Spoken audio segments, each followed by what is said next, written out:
how to add footer privacy policy in Wix website. So basically, what you're gonna have to do is simply go to the pages section here at the top and click on manage pages.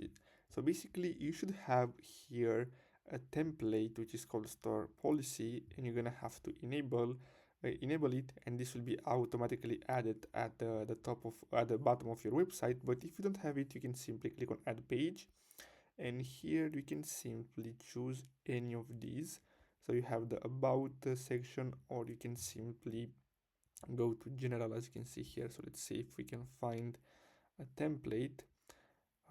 Apparently there is no template for this, so you can create a blank page, and here you can add your text. So you can go to add elements and select text, and here you can start adding paragraphs. And then what you're gonna have to do is simply link that. So as you can see, you're gonna have to add a text and then click on link here, and then you're gonna have to choose that page that you just created, and basically that's it. So I hope you found this video helpful. Thanks for watching.